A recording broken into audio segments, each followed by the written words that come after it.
Hi, I'm Kristen and I'm a volunteer with 826 Boston. A few weeks ago, I led a workshop for 6th, 7th, and 8th graders that was focused on developing real characters. And this was done through a few different writing activities that I'm going to be sharing with you today. And that is the character square template and a question activity. And I am partnered with 826 National's campaign, Good Time to Write, which is promoting student writing during this time where schools are closed across the country. I'm very excited to show you both activities, and I hope they are helpful for you.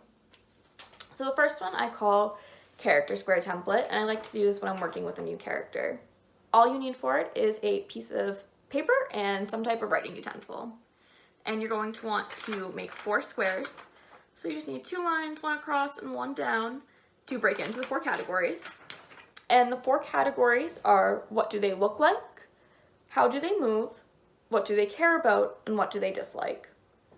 I picked these categories because there are basic things to get you thinking about a new character that you're working on. And the goal of the character square template is to jot down everything you can think about for those categories and start fleshing your character out. And it's important to note that half of these categories, what do they look like and how do they move, are physical qualities and external qualities. And then the other half, which is what do they care about and what do they dislike, are internal features. And this is to help create a balance when you're first starting on the character so that you don't just know what they look like, but you also know what they care about. And so for this activity, you just want to take a few minutes and really write down as much as you can think about for each category. What do they look like? What's their hair like? What's their smile like? How do they move? Do they fidget a lot? Do they have certain nervous things that they're prone to doing? Playing with their hair, pushing up glasses? Are they a super fast walker? What do they care about? And this is a category that you can be as serious or as silly as you want to be, because your character can care about both important things and lighthearted things. And what do they dislike? The same applies to that. It's okay to write down that they dislike silly things, because we all dislike some things that aren't serious. And so you want to make sure you're doing a mix of what they care about, what they dislike, and then those physical traits as well. And like I said, just give yourself a few minutes and jot down everything that comes to mind. And I will share my example of my character square template. And so this is for Brett Audley, a character that I've recently worked with and developed. And so for what do they look like, I know that she's 5'8", she has curly blonde hair, she has a scar below her left eyebrow, lots of freckles on her arms, and she is 15 years old. For how do they move, she plays with her hair when she's nervous, she is constantly fidgeting, she walks super fast, no one can keep up with her, and she's very animated. When she is talking, she talks with her hands, and she has big movements. For what does she care about? She really cares about being a good friend and a good family member. She likes learning new things. She's constantly Googling and Wikipediaing different things and learning more. She likes watching The Bachelor every week with her sister when it's out. That's like their bonding time. That's probably the only time they really get along well. And she really cares about softball and her softball team, and hopefully going to the state championship this year. And for what does she dislike? She hates pickles. She does not like lying or liars. She cannot stand being bored. And probably her least favorite thing to do in the world is babysitting her cousins.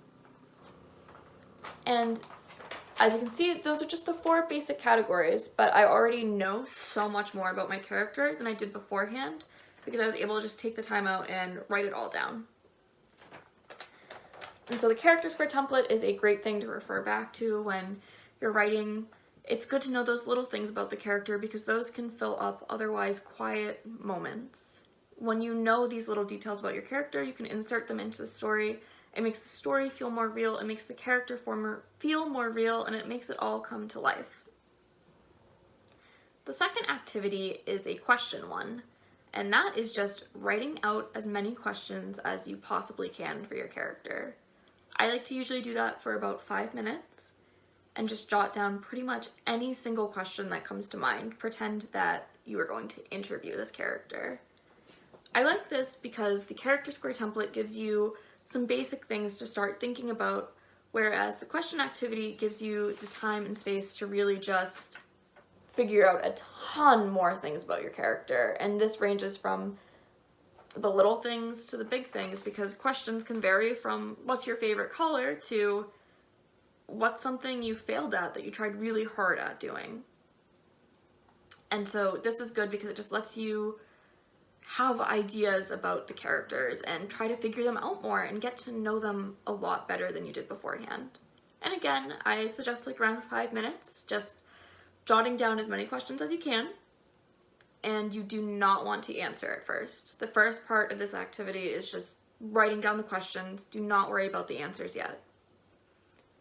The second part of the activity is then going back and answering those questions and interviewing your character and figuring out what are the responses to those questions. So I wrote a few questions beforehand for myself just as an example, and that includes favorite color, the last time she told a lie, what's something she's looking forward to this year, is she good at keeping secrets, what's her best friend like, and what is a current goal of hers.